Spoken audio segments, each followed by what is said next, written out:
Sulton Abdulhamidxonga qilingan tuhmat. Usmonli saltanati eng murakkab, eng og'ir kunlarni boshdan kechirayotgan bir paytda nozik siyosiy muvozanatni mohirlik bilan ushlab, davlatni donolik bilan boshqargan sulton Abdulhamidxon II edi. Taxtdan ag'darilgach, Sulton Abdulhamidxonga qarshi turli tuhmatlar yog'ildi. Unga qarshi ayblov sifatida esa eng sharafli ishlaridan biri Sahih al-Buxoriy asarini nashr ettirgani tilga olindi. Bular nima deyapti, podsho? Holbuki bu ulug' hadis to'plami sultonning shaxsiy mablag'i hisobidan chop ettirilgan va musulmonlar orasida bepul tarqatilgan edi.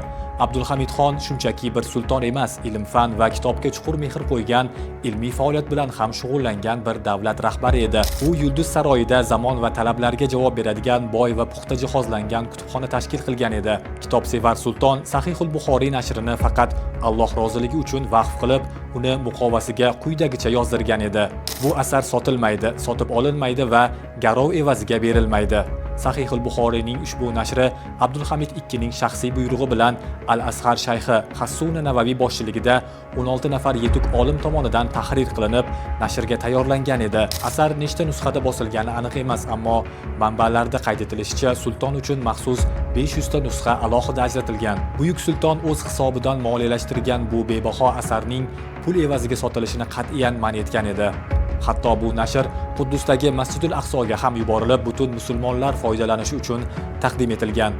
Va shuni ham unutmaslik kerak, musulmon olami og'ir fikriy va ma'naviy inqirozga yuz tutgan o'sha davrda Abdulhamid II ning eng asosiy maqsadi ummatni sunnat yo'li atrofida birlashtirish edi.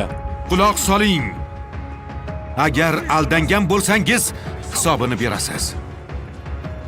Agar aldagan bo'lsangiz, hisobini ham bera olmaysiz.